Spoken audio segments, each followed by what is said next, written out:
This episode is brought to you by Peacock. The new Peacock original documentary, Matthew Perry, A Hollywood Tragedy, dives deep into the beloved actor's rise to fame and his tragic death. 5 people, including Perry's personal assistant, 2 medical doctors, and an alleged Hollywood drug dealer known as the Ketamine Queen, were charged with conspiracy to illegally provide Perry with the ketamine. Explore the details of the case in this heartbreaking special, streaming now only on Peacock. This episode is brought to you by Coffee Mate. After watching this season of the HBO's original series, The White Lotus, this is the tropical getaway I needed.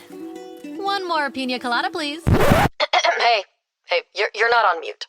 Oh, I thought I was in paradise. Turns out it was my Coffee Mate. Coffee Mate pina colada and Thai iced coffee flavored creamers. Inspired by the newest season of HBO's original series, The White Lotus. For the love of coffee.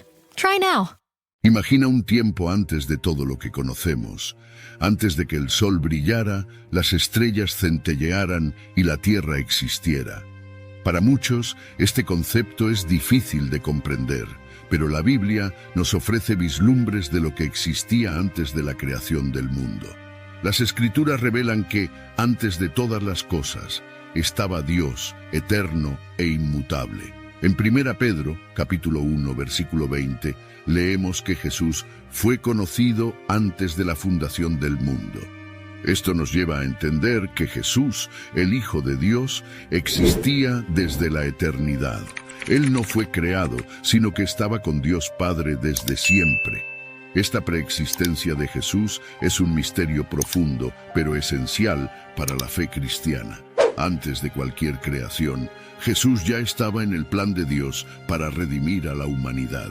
En el Evangelio de Juan, en el capítulo 17, Jesús hace una oración poderosa, conocida como la oración sacerdotal. Él dice: «Y ahora, Padre, glorifícame junto a ti mismo con la gloria que yo tenía contigo antes de que el mundo existiera». Juan 17, versículo 5.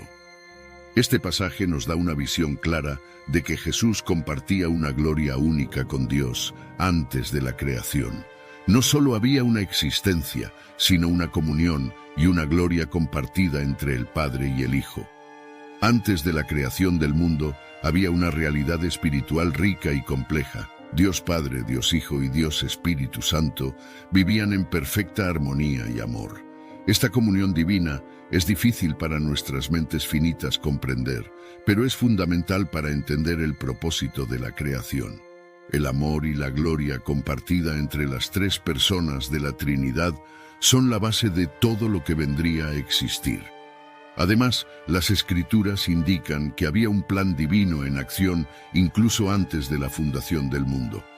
Este plan incluía la redención de la humanidad a través de Jesucristo.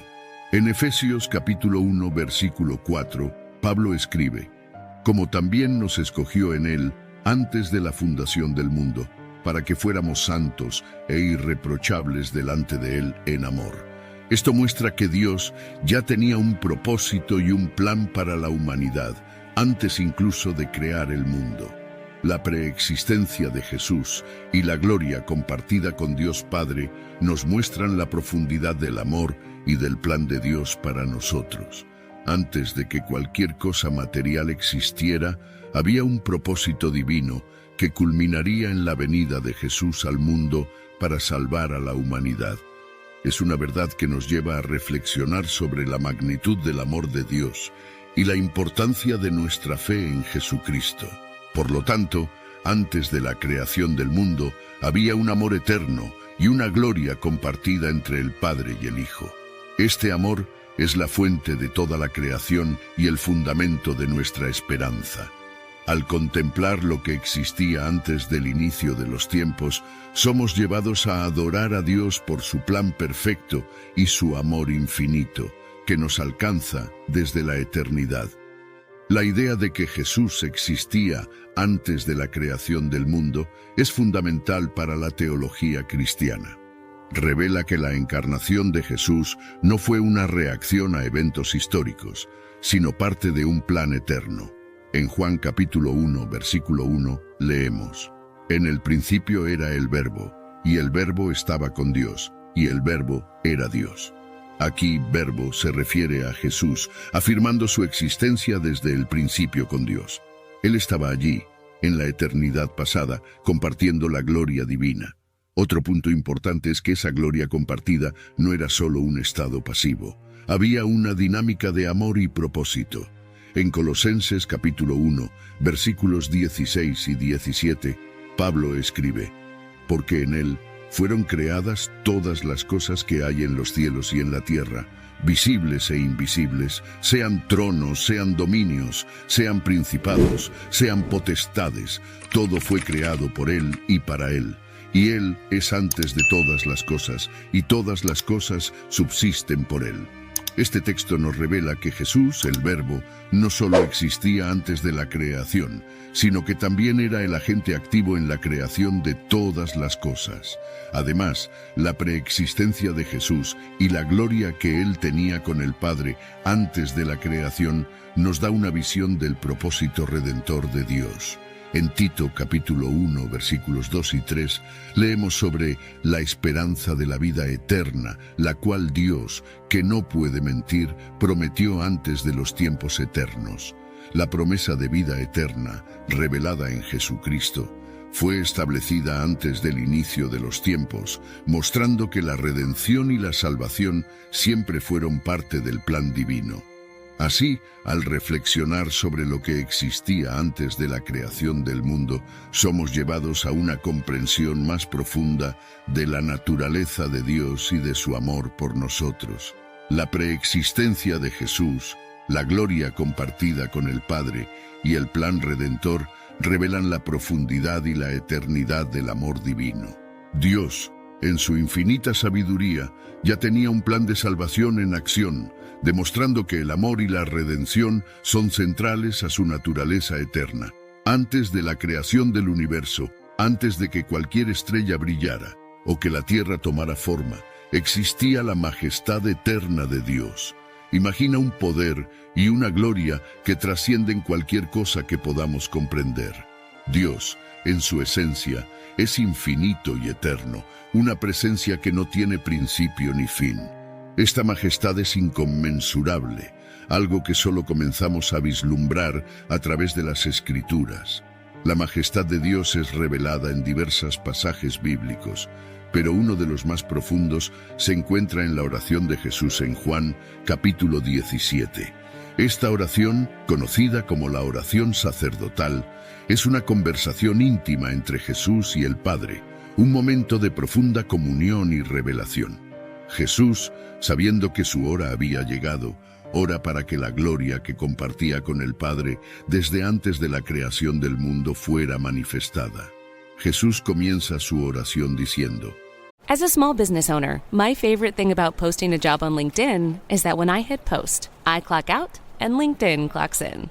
LinkedIn makes it easy to post your job for free, get qualified candidates, and manage them all in one place. Plus, LinkedIn extends the reach of your job post by allowing you to share it with your network. And hiring managers that add a hiring frame to their LinkedIn profiles receive 2 times more qualified applicants. Go to linkedin.com/achieve to post your job for free. Terms and conditions apply.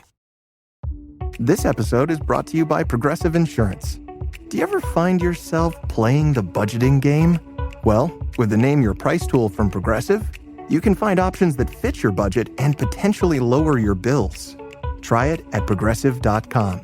Progressive Casualty Insurance Company and Affiliates. Price and coverage match limited by state law. Not available in all states.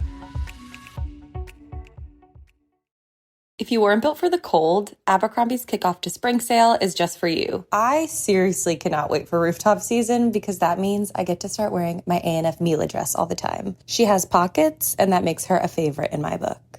And speaking of favorites, Abercrombie's best-selling Scarlet Skirt is part of the sale too. Stack an extra 15% off with code SPRINGAF now through March 3rd. Offers valid in the U.S. and Canada. Exclusions apply. See details online. Padre, ha llegado la hora. Glorifica a tu Hijo, para que también tu Hijo te glorifique a ti. Juan 17, versículo 1. Aquí vemos una petición para que la gloria eterna, que existía antes del tiempo, sea revelada a través de su obra redentora. Esta gloria no es una novedad. es la misma gloria que Él siempre tuvo con el Padre, una gloria que trasciende el entendimiento humano. La presencia de Dios antes de la creación del universo es un concepto que desafía nuestra comprensión. Antes de que cualquier cosa existiera, Dios ya era. Él es el Alfa y el Omega, el principio y el fin. Su majestad es evidente en todo lo que Él hace, desde la creación hasta la redención. La oración de Jesús en Juan 17 nos da una visión única de esta majestad eterna. Jesús continúa su oración diciendo: «Y ahora glorifícame tú, Padre, junto a ti mismo, con aquella gloria que tenía contigo antes de que el mundo existiera». Juan 17, versículo 5. Esta petición revela la profundidad de la relación entre Jesús y el Padre, una relación que es anterior a toda la creación. La gloria de Dios no es solo un atributo, es parte de la esencia divina, algo que Jesús compartió plenamente antes de tomar forma humana. La importancia y profundidad de esta oración de Jesús no pueden ser subestimadas. Nos revelan no solo la divinidad de Jesús, sino también su misión y propósito. Él vino al mundo para revelar la gloria de Dios y para cumplir un plan eterno de redención. La oración de Jesús en Juan 17 es un reflejo de esa misión, una manifestación de su obediencia y amor por el Padre. Esta oración también nos muestra la majestad de Dios en su disposición para redimir a la humanidad. La gloria que Jesús pide para ser revelada es la misma gloria que se manifestará en la cruz, un acto de sacrificio supremo que demuestra el amor de Dios de una manera incomparable. La majestad de Dios se ve en su capacidad de transformar la tragedia en triunfo, la muerte en vida. Al meditar sobre la majestad eterna de Dios y la oración de Jesús, somos llevados a una mayor apreciación de la profundidad del amor divino. Antes de la creación del universo, había un plan perfecto, un propósito glorioso. La oración de Jesús en Juan 17 nos da un vislumbre de ese plan, revelando la majestad y la gloria que son inherentes a Dios y que fueron compartidas con Jesús desde la eternidad. Por lo tanto, al reflexionar sobre la majestad de Dios y la profundidad de la oración de Jesús, somos llamados a una adoración más profunda y a una comprensión mayor del plan divino. La gloria que existía antes de la creación del mundo es la misma gloria que nos redime y nos transforma. La presencia eterna de Dios y la majestad revelada en Jesús son fundamentos de nuestra fe y esperanza, algo que trasciende el tiempo y nos conecta con lo eterno. Antes de que existiera el tiempo y el espacio, antes del universo que conocemos, Dios ya existía. Esta idea es tanto fascinante como compleja, pues trasciende nuestra comprensión humana. La eternidad pasada de Dios nos lleva a un estado donde no había inicio, medio o fin. Dios simplemente es un ser eterno cuya existencia no depende de nada más que de sí mismo. Cuando abrimos la Biblia en Génesis, encontramos el inicio de la creación. En el principio, Dios creó los cielos y la tierra. Este versículo marca el inicio de todo lo que conocemos, el comienzo del tiempo y del espacio. Antes de este momento solo existía Dios, en su infinita majestad y poder. La creación en Génesis nos presenta a un Dios que trae orden al caos, luz a la oscuridad y vida al vacío. La creación del hombre es un evento significativo en este proceso. En Génesis leemos que Dios formó al hombre del polvo de la tierra y sopló en sus narices el aliento de vida. El hombre se convirtió en un alma viviente, creado a imagen y semejanza de Dios. Sin embargo, esta creación es distinta de la eternidad pasada de Dios. El hombre tuvo un comienzo, Dios no. Mientras la humanidad fue creada para existir dentro del tiempo, Dios existe fuera del tiempo, sin límites ni restricciones. Esta distinción es crucial para entender la naturaleza de Dios y su relación con la creación. Dios es eterno, inmutable e independiente. Él no fue creado, no tuvo un inicio y no tendrá un fin. Su existencia eterna es un misterio que desafía nuestra lógica, pero es fundamental para la fe cristiana. La eternidad pasada de Dios nos revela un ser que es soberano sobre todas las cosas, que controla el tiempo y el espacio y que es la fuente de toda la creación. La creación del hombre, por otro lado, es un acto de amor y propósito divino. Dios creó al hombre para relacionarse con él, para reflejar su gloria y para gobernar sobre la creación. Aunque el hombre tiene un inicio, su propósito está entrelazado con el plan eterno de Dios. En Salmos leemos: «Desde la eternidad y hasta la eternidad, tú eres Dios». Esto nos recuerda la naturaleza eterna de Dios, que sobrepasa cualquier concepto de tiempo que podamos tener. La comprensión de la eternidad pasada de Dios nos da una perspectiva más amplia sobre nuestra propia existencia y propósito. Somos parte de un plan mayor, diseñado por un Dios eterno que nos amó antes, incluso de ser creados. Este entendimiento nos lleva a una mayor apreciación de nuestra propia vida y del plan divino que se extiende desde la eternidad hasta la eternidad.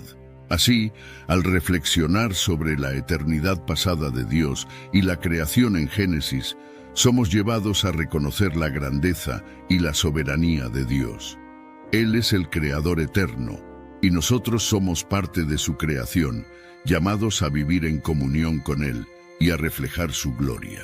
Esta distinción entre la eternidad pasada de Dios y la creación del hombre nos ayuda a entender mejor nuestra fe y nuestra relación con el Creador. El entendimiento de que Dios existía antes del tiempo y del espacio nos llena de admiración y reverencia. La creación es un testimonio de su poder y amor, un acto que nos invita a participar de su eterna gloria.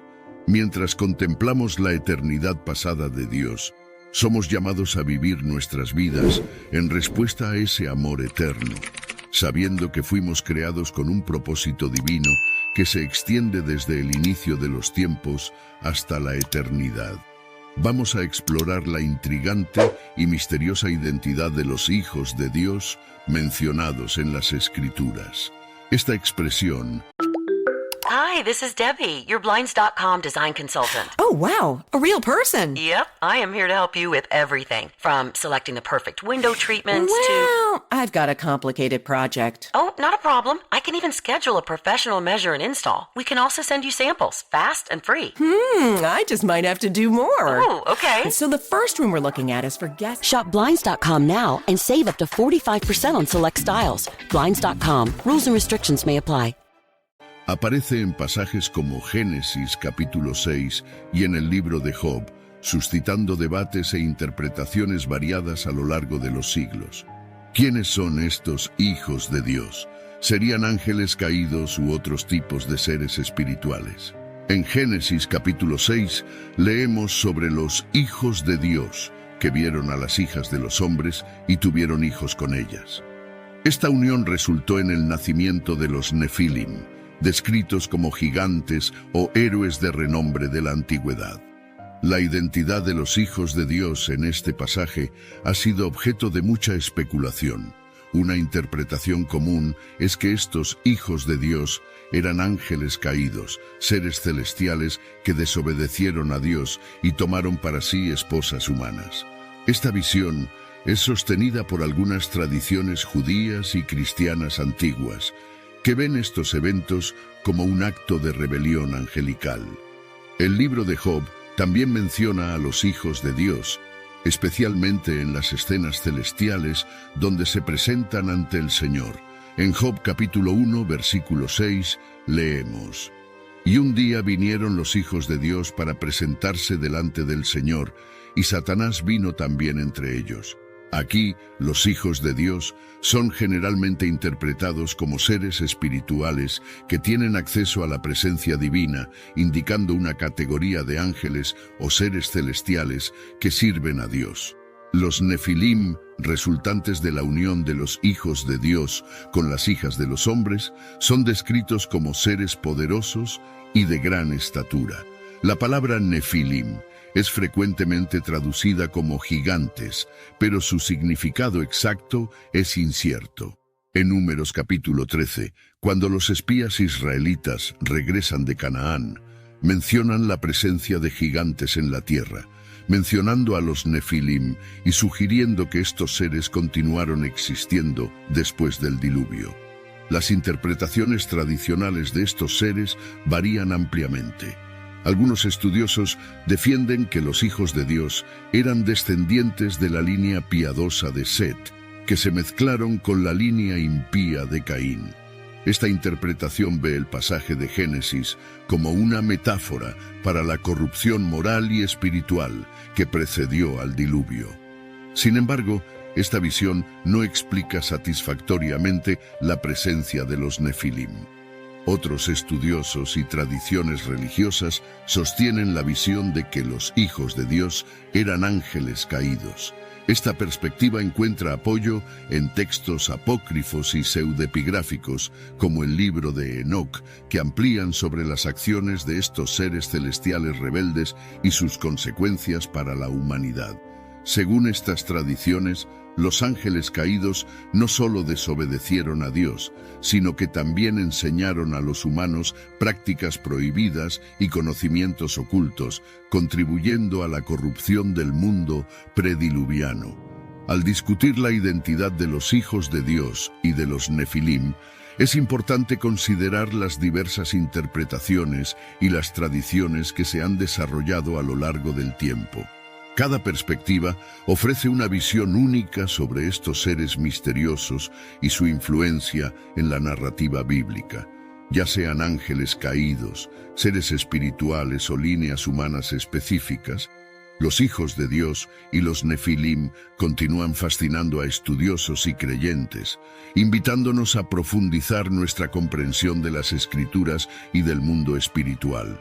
Así, al explorar la identidad de los hijos de Dios y de los Nefilim, somos llevados a reflexionar sobre los misterios de la creación divina y las fuerzas que actuaron en la antigua historia de la humanidad.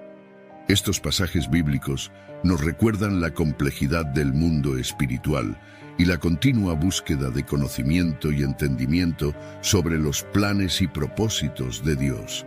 La visión de Juan en el libro de Apocalipsis nos ofrece una imagen poderosa y detallada de la gloria de Jesús. Imagínate en el exilio, en la isla de Patmos, y de repente eres arrebatado por el Espíritu y tienes una visión que va más allá de cualquier cosa que pudieras imaginar. Es exactamente eso lo que le ocurrió a Juan. En el capítulo 1 de Apocalipsis describe al Hijo del Hombre en una escena que transmite majestad y divinidad incomparables. Juan comienza describiendo la figura que ve. Y volviéndome, vi 7 candelabros de oro, y en medio de los 7 candelabros a uno semejante al Hijo del Hombre, vestido hasta los pies con una ropa talar, y ceñido por el pecho con un cinto de oro. Apocalipsis 1, versículos 12 y 13. La ropa larga y el cinto de oro simbolizan la dignidad real y sacerdotal de Jesús. Él no es solo un rey. Él es el sumo sacerdote eterno, mediador entre Dios y la humanidad. La visión continúa describiendo la apariencia de Jesús de una forma que destaca su divinidad, y su cabeza y sus cabellos eran blancos como la lana, como la nieve, y sus ojos como llama de fuego. Apocalipsis 1, versículo 14. Los cabellos blancos indican sabiduría y eternidad, mientras que los ojos, como llama de fuego, representan su pureza y la capacidad de ver y juzgar todas las cosas con justicia. Juan prosigue. Y sus pies, semejantes al bronce bruñido, como si se hubieran refinado en un horno, y su voz, como el estruendo de muchas aguas. Apocalipsis 1, versículo 15. Los pies de bronce brillante simbolizan fuerza y estabilidad, algo inquebrantable y puro. La voz de muchas aguas sugiere poder y autoridad, algo que comanda respeto y obediencia. La majestad de Jesús es aún más acentuada cuando Juan describe: tenía en su mano derecha 7 estrellas, y de su boca salía una espada aguda de 2 filos, y su rostro era como el sol cuando resplandece en su fuerza. Apocalipsis 1, versículo 16. Las 7 estrellas representan las iglesias que Jesús sostiene en su mano, mostrando su autoridad sobre ellas. La espada de dos filos que sale de su boca simboliza la palabra de Dios, poderosa y penetrante. Y el rostro brillante como el sol indica la gloria divina que es imposible de mirar directamente debido a su intensidad. Cuando comparamos esta visión de Jesús con otras visiones bíblicas de seres angelicales, vemos una diferencia significativa. Los ángeles, como se describen en varios pasajes bíblicos, son majestuosos y poderosos, pero siempre como siervos de Dios. En Isaías capítulo 6, por ejemplo, los serafines claman: Santo, santo, santo es el Señor de los ejércitos, toda la tierra está llena de su gloria. Cubren sus rostros con dos alas, reconociendo la santidad y la gloria de Dios, algo más allá de su propia majestad. Otra visión angelical, en Ezequiel capítulo 1, describe criaturas con apariencia de relámpago y ruedas dentro de ruedas que se mueven al mandato del Espíritu. A pesar de ser impresionantes, estos seres sirven al propósito de exaltar la gloria de Dios, mientras que la visión de Juan en Apocalipsis se centra directamente en la gloria intrínseca de Jesús, el Hijo del Hombre, destacando su divinidad y supremacía. La gloria de Jesús, como se describe por Juan, no solo reafirma su divinidad, sino que también nos da una imagen clara de su autoridad y majestad eterna. Él es el Alfa y el Omega, el principio y el fin, que estaba muerto y ahora vive para siempre. Esta visión nos llama a la reverencia y adoración, reconociendo que Jesús no es solo un maestro o profeta, sino el Rey de Reyes y Señor de Señores, cuya gloria llena el cielo y la tierra. La doctrina de la predestinación es una de las más profundas y complejas de la teología cristiana, ofreciendo una visión sobre el propósito eterno de Dios para la humanidad. Predestinación, en esencia, es la creencia de que Dios, en su soberanía y sabiduría, determinó desde la eternidad quién será salvo. Esta doctrina es central para entender la relación entre la soberanía divina y la responsabilidad humana. En Efesios capítulo 1, Pablo escribe de manera clara sobre la predestinación, porque nos escogió en él antes de la fundación del mundo, para que fuéramos santos e irreprochables delante de él en amor, y nos predestinó para ser adoptados hijos suyos por medio de Jesucristo, según el beneplácito de su voluntad. Efesios 1, versículos 4 y 5. Este versículo destaca que la elección de Dios es hecha por su voluntad y amor, y no basada en ningún mérito humano. Desde antes de la creación, Dios ya tenía un plan perfecto para redimir y adoptar a los creyentes como sus hijos. Otro pasaje importante es Romanos capítulo 8, donde Pablo afirma: y sabemos que a los que aman a Dios, todas las cosas les ayudan a bien. Esto es, a los que conforme a su propósito son llamados. Porque a los que antes conoció, también los predestinó para que fuesen hechos conforme a la imagen de su Hijo, para que Él sea el primogénito entre muchos hermanos. Romanos 8, versículos 28 y 29. Aquí, Pablo conecta la predestinación con la conformidad a la imagen de Cristo, indicando que el propósito de Dios es transformar a los creyentes para ser como Jesús. Reflexionar sobre la predestinación nos lleva a una mayor comprensión del propósito de Dios para los creyentes. Él nos escogió para ser santos e irreprochables, reflejando su gloria y viviendo en comunión con Él.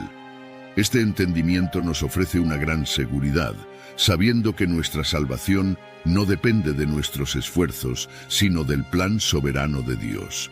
Esto, sin embargo, no anula nuestra responsabilidad. En Filipenses, Pablo nos exhorta: ocupaos en vuestra salvación con temor y temblor. Filipenses 2, versículo 12. Esto muestra que, aunque Dios ha predestinado nuestra salvación, somos llamados a vivir de acuerdo con ese llamado, buscando una vida de santidad y obediencia. La visión divina sobre la predestinación también nos ayuda a comprender la gracia de Dios. En Efesios capítulo 2, Pablo recuerda que somos salvos por gracia, por medio de la fe, y esto no de nosotros, es don de Dios. Esta gracia es el fundamento de nuestra salvación, y la predestinación nos muestra que esa gracia fue planificada desde la eternidad. Dios nos conocía y nos amaba antes incluso de crear el mundo, y su plan de redención es una expresión de su amor eterno. Entender la doctrina de la predestinación también nos desafía a confiar plenamente en Dios. Muchas veces luchamos por entender el porqué de ciertas cosas que suceden en nuestras vidas. Pero al reconocer que Dios tiene un plan soberano, podemos descansar en su sabiduría y bondad. Él nos guía y nos moldea, incluso en las dificultades, para que podamos cumplir el propósito que Él tiene para nosotros. Así, la doctrina de la predestinación no solo nos enseña sobre la soberanía de Dios, sino que también nos llama a una vida de confianza y obediencia. Somos invitados a vivir con la certeza de que Dios está en control y que su plan para nuestras vidas es perfecto y lleno de amor. Al comprender esto, nuestra fe es fortalecida y nuestra esperanza se vuelve más firme, sabiendo que fuimos escogidos y amados por Dios desde la eternidad. Por lo tanto, al reflexionar sobre la predestinación y la redención, somos llevados a adorar a Dios por su soberanía y gracia. Él nos llamó, nos predestinó y nos redimió para que pudiéramos ser sus hijos y vivir para su gloria. Este entendimiento transforma nuestra perspectiva, nos llena de gratitud y nos motiva a vivir de manera digna del llamado que hemos recibido. El mundo que vemos y tocamos es solo una parte de la realidad. Hay una guerra espiritual en curso, un conflicto intenso y constante entre el reino de Dios y el reino de Satanás. Este conflicto es mencionado repetidamente en las Escrituras, mostrando que además de la lucha física, hay una batalla invisible, pero real, ocurriendo en el reino espiritual. En el libro de Efesios, Pablo nos advierte sobre esta guerra, porque no tenemos lucha contra carne y sangre, sino contra principados, contra potestades, contra los gobernadores de las tinieblas de este mundo, contra las huestes espirituales de maldad en las regiones celestiales. Efesios 6, versículo 12. Aquí, Pablo destaca que el verdadero enemigo no son las personas, sino las fuerzas espirituales de maldad que operan en el mundo. Estas fuerzas están en constante oposición al plan de Dios y a su pueblo. La conciencia de esta guerra espiritual es crucial para los creyentes. Saber que estamos en una batalla nos prepara para enfrentar los desafíos espirituales con la armadura de Dios. Pablo continúa en Efesios, exhortándonos a vestirnos de toda la armadura de Dios, para que podáis resistir en el día malo, y habiendo acabado todo, estar firmes. Efesios 6, versículo 13. La armadura de Dios incluye la verdad, la justicia, la fe, la salvación y la palabra de Dios, que son nuestras armas espirituales contra los ataques del enemigo. El reino de Satanás intenta constantemente desviar a los creyentes del camino de Dios. Él usa la tentación, la duda, la acusación y la persecución para debilitarnos. Jesús nos advirtió sobre esto diciendo: «El ladrón no viene sino para hurtar y matar y destruir. Yo he venido para que tengan vida y para que la tengan en abundancia». Juan 10, versículo 10. Satanás es el ladrón que busca destruir la fe y la vida de los creyentes, pero Jesús vino para darnos vida plena y abundante. Para permanecer firmes en la fe, es esencial que los creyentes estén siempre vigilantes y en oración. Pedro nos exhorta: «Sed sobrios y velad, porque vuestro adversario el diablo, como león rugiente, anda alrededor buscando a quien devorar». Primera Pedro 5, versículo 8. Esta vigilancia espiritual nos ayuda a discernir las estrategias del enemigo y a resistir sus tentaciones. La oración es un arma poderosa en la guerra espiritual. Jesús, en varias ocasiones, enfatizó la importancia de la oración. En el jardín de Getsemaní dijo a sus discípulos: «Velad y orad, para que no entréis en tentación. El espíritu a la verdad está dispuesto, pero la carne es débil». Mateo 26, versículo 41. La oración nos fortalece espiritualmente, nos conecta con Dios y nos equipa para enfrentar las batallas diarias.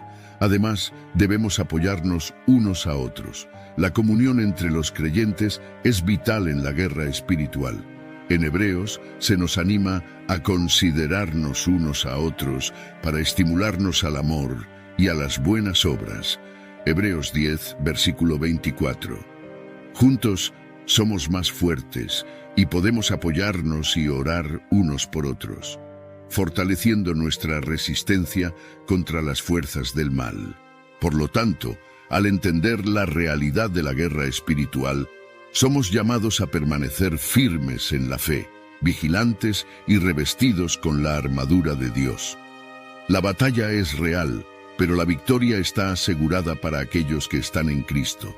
Él ya ha vencido al maligno y nos ha dado poder y autoridad para resistir al enemigo. Que podamos vivir conscientes de esta lucha, confiando en la protección y la fuerza que Dios nos da, y caminando siempre en la luz de su verdad. Antes de finalizar este video, me gustaría invitarles a hacer una oración junto conmigo. Oremos. Señor Dios, agradecemos por tu palabra y por la verdad que nos has revelado. Pedimos que nos fortalezcas en la fe, nos ayudes a vestir tu armadura y a resistir las tentaciones del enemigo. Que podamos vivir cada día conscientes de la guerra espiritual en curso, confiando en tu protección y gracia. Guíanos y guárdanos en tu amor. En el nombre de Jesús. Amén. Si este video tocó su corazón, les pido humildemente que se suscriban al canal, dejen un like como muestra de apoyo y activen la campanita para no perderse ningún video. Así, YouTube podrá avisarles siempre que se publique un nuevo video bendecido. También me gustaría invitarles a participar en los comentarios. Compartan lo que más les tocó en este video, especialmente la parte sobre la majestad de Jesús o cualquier otro punto que haya hablado a su corazón. Su interacción es muy importante y ayuda a fortalecer nuestra comunidad de fe. Que Dios los bendiga a todos.